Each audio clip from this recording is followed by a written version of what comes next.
اس محنت کے ذریعے سے زندگی کے تمام شعبوں کو حضرت محمد صلی اللہ علیہ وسلم والی معاشرت پر اور حضور اکرم صلی اللہ علیہ وسلم والے طریقوں پر لانا ہے۔ اس محنت کے ذریعے سے، دعوت کی مبارک محنت کے ذریعے سے زندگی کے ہر شعبے میں اللہ کے حکم اور رسول اللہ صلی اللہ علیہ وسلم کے طریقے کو زندہ کرنا ہے کہ ہر شعبے کے اندر اگر اللہ کا حکم اور حضور کا طریقہ زندہ ہو گیا تو یہ شعبہ ہمیں دنیا کی بھی کامیابی دلائے گا اور آخرت کی بھی کامیابی دلائے گا۔ اور زندگی کے جتنے شعبے ہیں، ہر شعبے کے اندر اللہ نے اور رسول اللہ نے ہم سب کی رہبری کی ہے کہ ایک مسلمان کو اپنی زندگی کیسے گزارنا چاہیے، اس کی زندگی کیسے ہونی چاہیے، اس کی معاشرت کیسی ہونی چاہیے، رشتہ داروں سے اس کا تعلق کیسا ہونا چاہیے، اس کے نکاح کیسے ہونے چاہیے، اس کی موت مٹی کیسی ہونی چاہیے، خوشی کے موقع پر وہ کیا عمل کرے، غمی کے موقع پر وہ کیسا عمل کرے۔ شریعت ساری رہبری کرتی ہے اور انسان کو بتاتی ہے کہ اسے ایسے چلنا ہے۔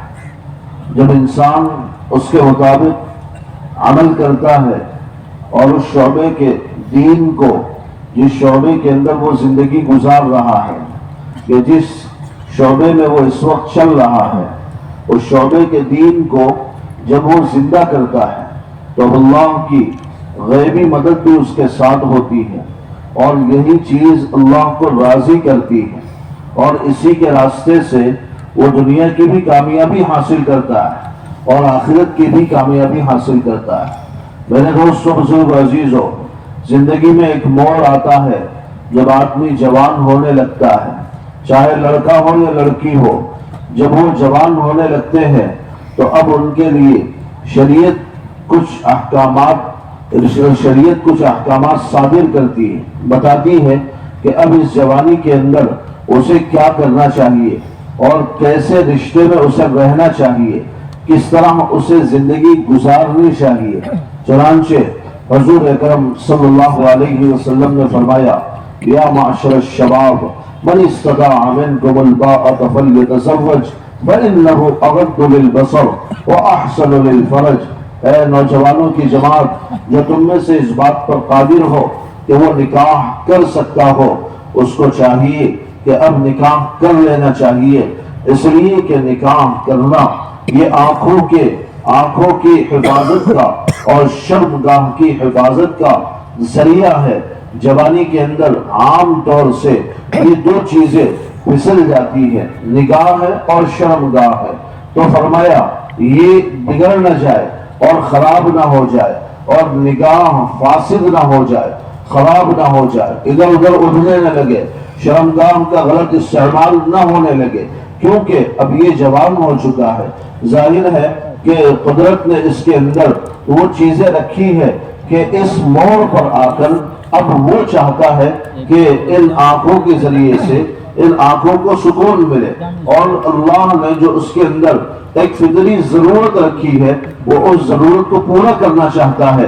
تو شریعت کہتی ہے کہ اس کے لیے آسان راستہ یہ ہے کہ نکاح کر لیا جائے، کہ جب نکاح ہو جائے گا تو اب آنکھوں کا بھی اور شرمگاہ کا بھی استعمال یہ صحیح ہو جائے گا۔ تو پہلی رہبری ملی نوجوانوں کے لیے کہ وہ نکاح کر لے۔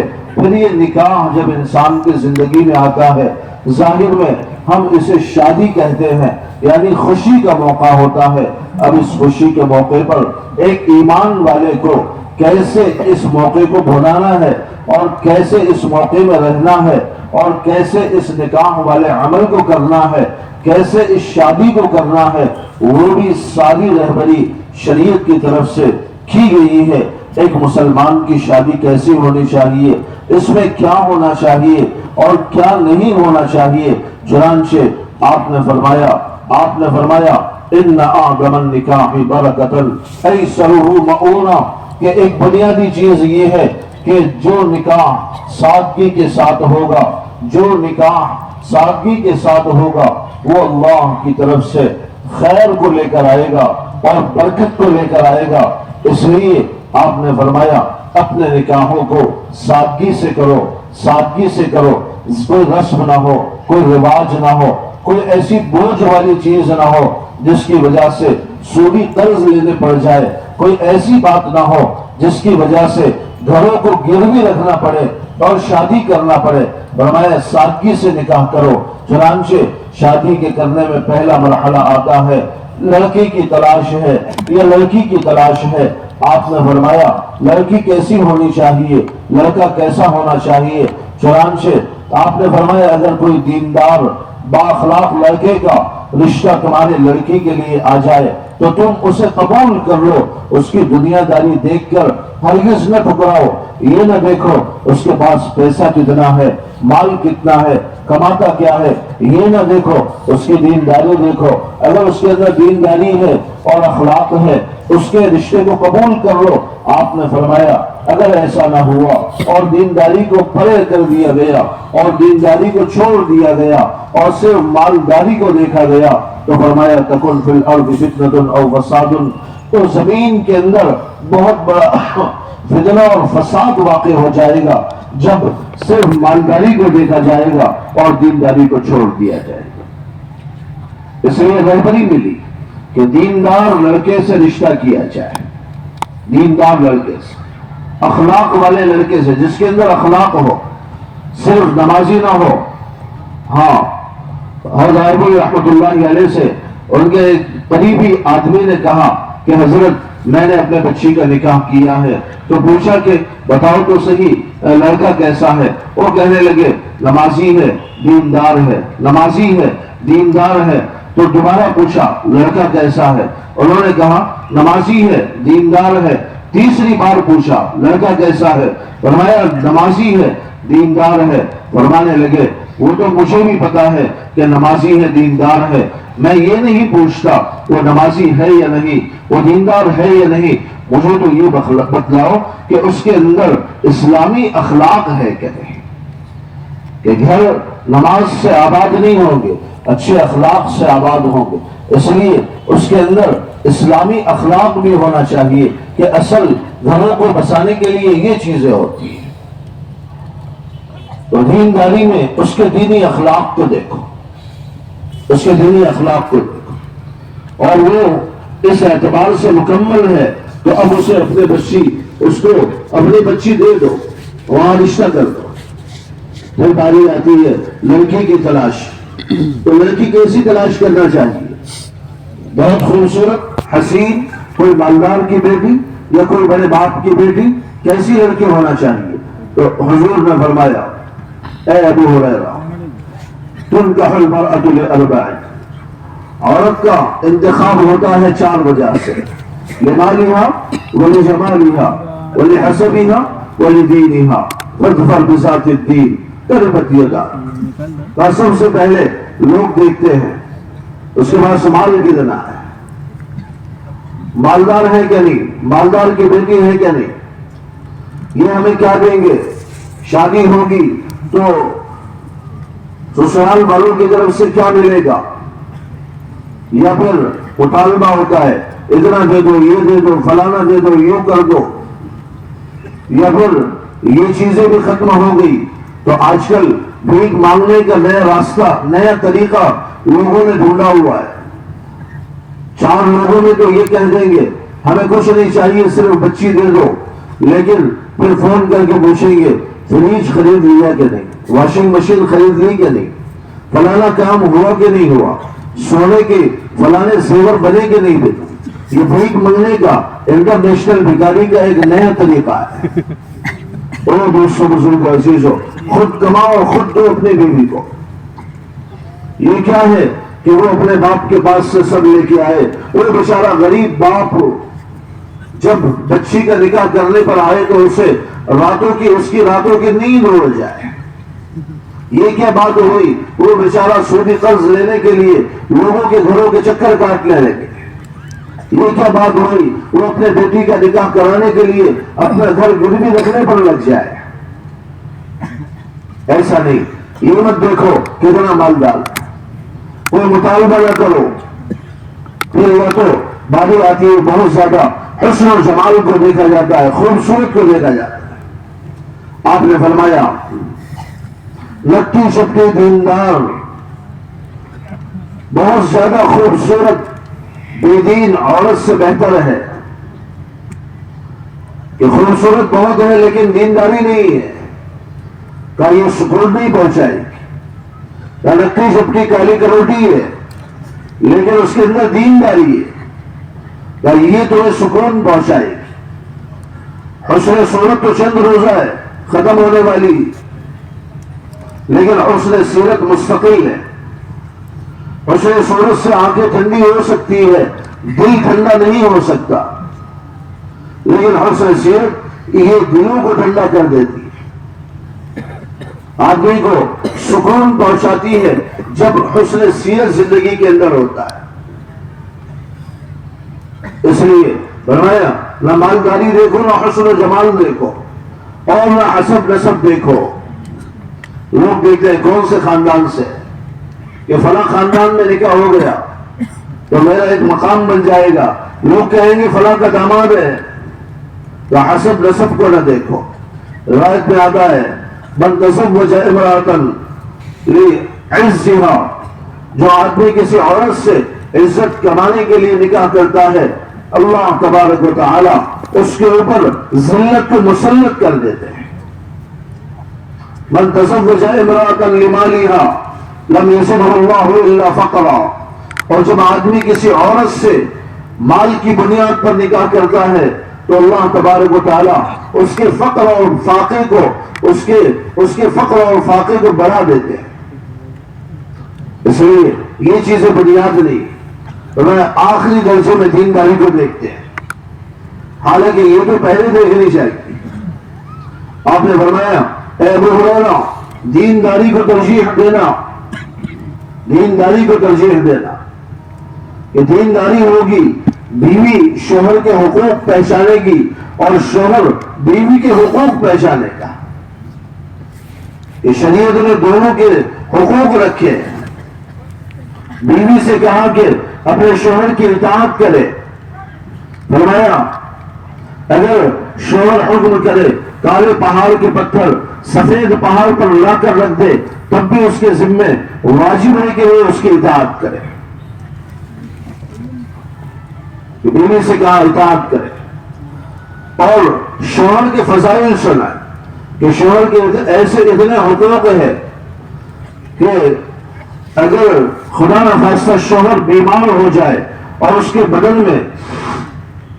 بدن سے پیپ نکلنے لگے اور بیوی اگر چاٹ کر بھی اس کے پیپ کو صاف کر دے تب بھی وہ شوہر کے ادنا سے حق کو ادا نہیں کر سکتی۔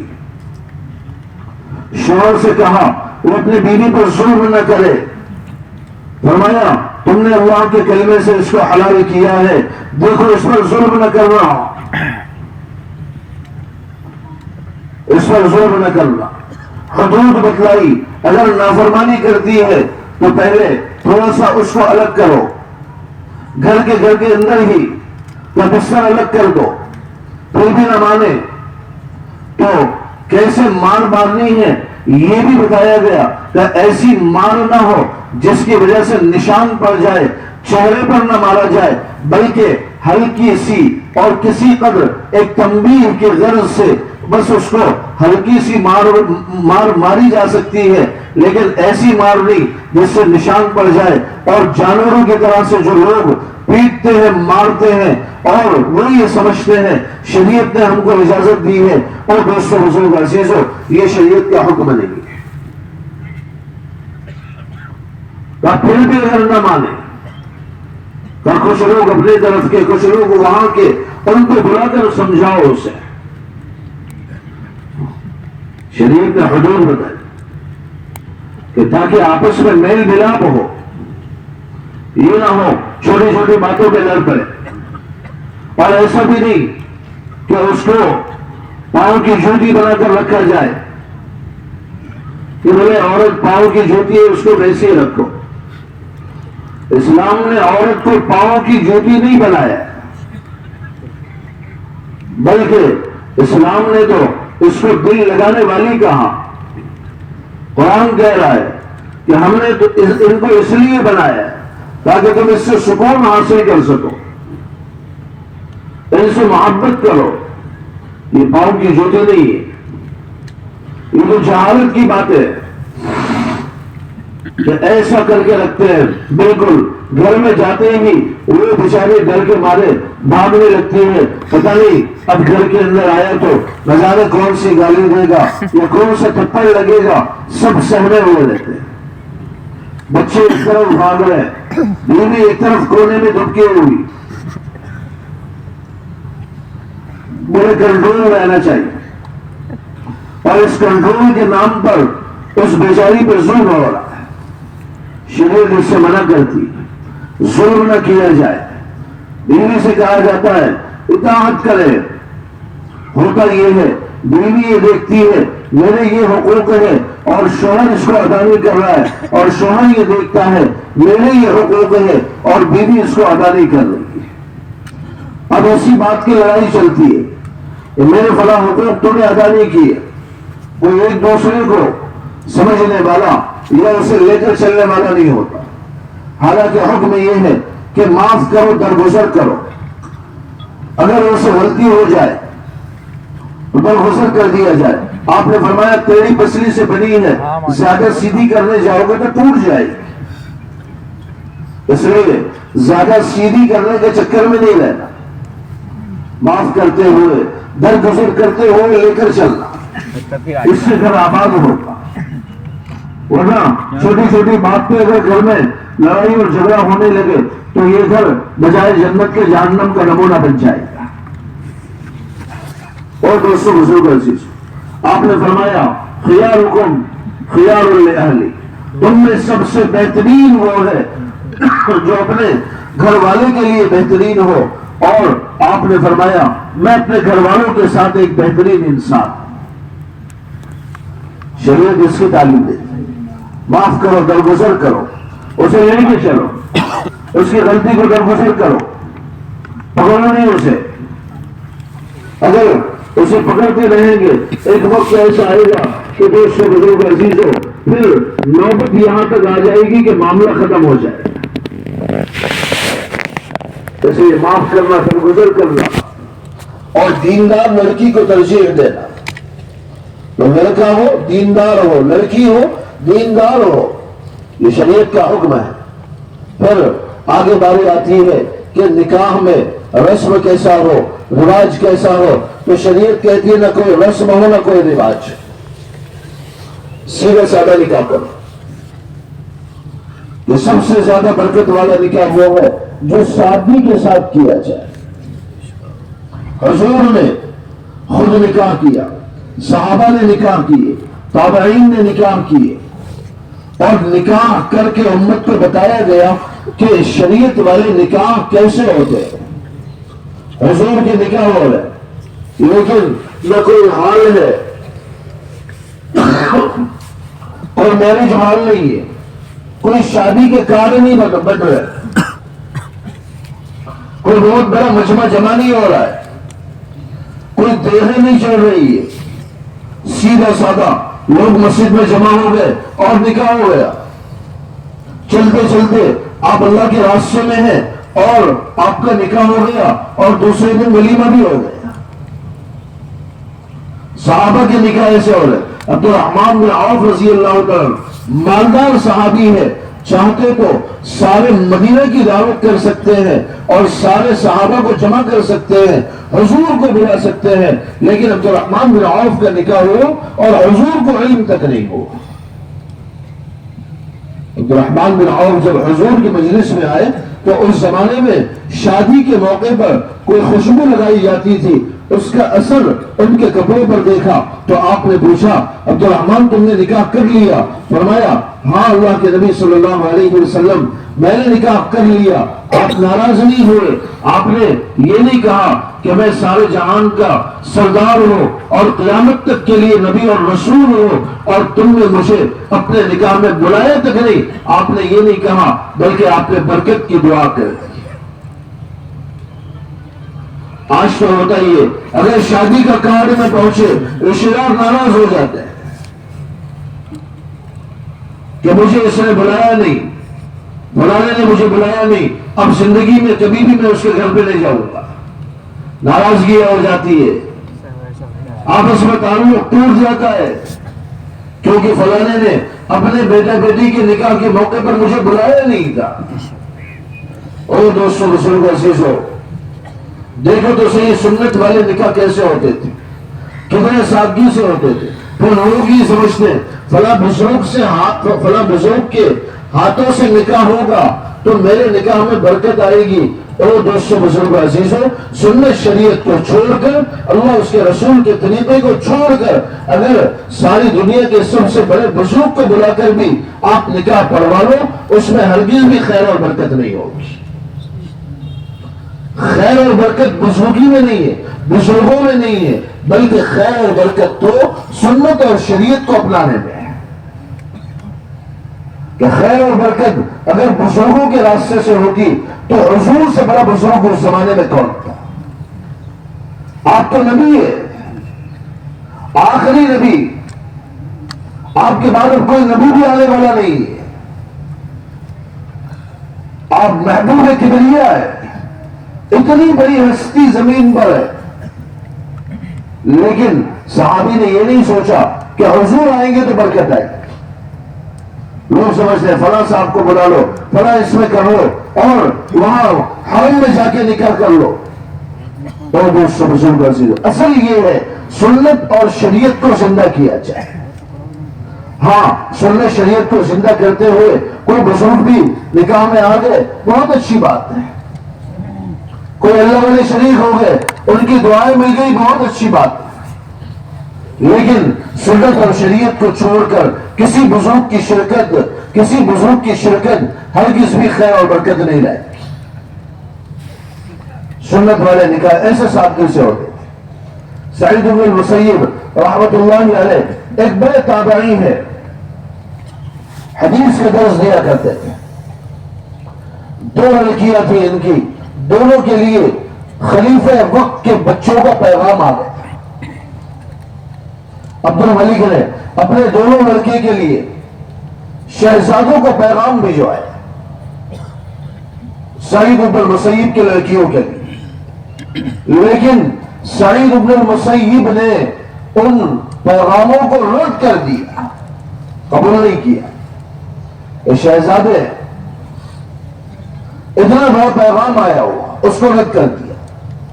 ایک دن حدیث کا درس دے رہے تھے، دیکھا ایک شاگرد کچھ دنوں سے غائب تھا، آج حاضر ہو گیا۔ اس سے پوچھا، بیٹا کیا بات ہے، بہت دنوں سے تم غائب تھے، کہاں چلے گئے؟ انہوں نے کہا میرے بیوی کا انتقال ہو گیا، میں اپنے گھر چلا گیا، اس کی موت مٹی کی، اور وہ سب چیزوں سے فارغ ہو کے اب میں یہاں آ گیا ہوں۔ تو سعید بن المسیب نے پوچھا کہ تم نے دوسرا نکاح کر لیا؟ تو شاگرد نے کہا کہ نہیں صاحب، دوسرا نہیں کیا، میری حالت ایسی ہے، کھانے کے لیے کچھ نہیں، مجھے کون لڑکی دے گا؟ اپنے خود کے کھانے کا ٹھکانا نہیں، مجھے کون لڑکی دے گا؟ فرمانے لگے اگر کوئی دینے کے لیے تیار ہو تو کیا تم نکاح کرنے کے لیے تیار ہو؟ شاگرد نے کہا اگر کہیں سے مل جائے تو کون تیار نہیں ہوگا، میں تیار ہوں۔ اسی مجلس میں، اسی درس کے اندر اپنے بیٹی کا نکاح اپنے شاگرد کے ساتھ کر دیا۔ جس لڑکی کو شہزادے کا پیغام آیا، ایسے لڑکے سے نکاح کیا جس کے پاس خود کھانے کے لیے کچھ نہیں۔ لوگ تو آج سب سے پہلے سوال کرتے ہیں لڑکا کیا کرتا ہے، نوکری ہے کہ نہیں، اور نوجوان اسی چکر میں رہتے ہیں نوکری لگے گی تو پھر چوکری ڈھونڈیں گے، اور اس چکر میں عمریں ختم ہوتی چلی جاتی ہے۔ یہ جوان اچھا خاصا جوان بڑھاپے کے دہلیز پر آ جاتا ہے۔ ایک صاحب سے ملاقات ہوئی، پوچھا، وہ کہنے لگے ذرا دعا کیجیے میری اولاد ہو جائے۔ میں نے پوچھا کہ آپ کی عمر کیا ہو رہی؟ کہنے لگے 43 سال۔ میں نے کہا کب کیا؟ کہا بس 1 سال 1.5 سال ہوا۔ کہا اتنا لیٹ نکاح کیا 40-41 سال؟ کہنے لگے ہاں، وہ جاب کے لیے میں رکا ہوا تھا، اب 40 سال کے بعد جاب لگی تو پھر میں نے نکاح کیا۔ میں نے کہا کہ بھائی تھوڑے دنوں کے لیے کہہ کے نہیں، حالات یہ جوانی ڈھل جاتی ہے، بڑھاپا آ جاتا ہے، یہ جاب کے چکر میں، نوکری کے چکر میں، ملازمت کے چکر میں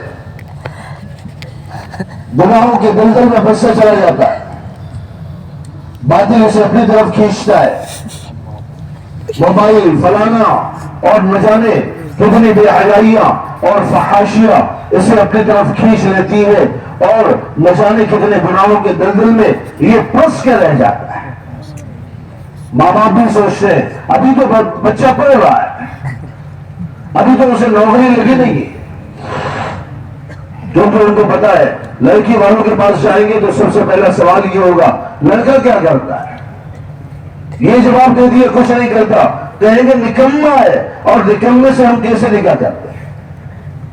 اور دوستوں بزرگ عزیزوں، حضور نے یہ نہیں پوچھا علی تم کیا کرتے ہو، میں تمہیں اپنے جگر کا ٹکڑا دینے والا ہوں، ایسے لڑکی سے تمہارا نکاح کرانا ہے جو دو جہان کی، جو جنتی عورتوں کی سردار ہوگی، ایسی لڑکی سے تمہارا نکاح ہونے والا۔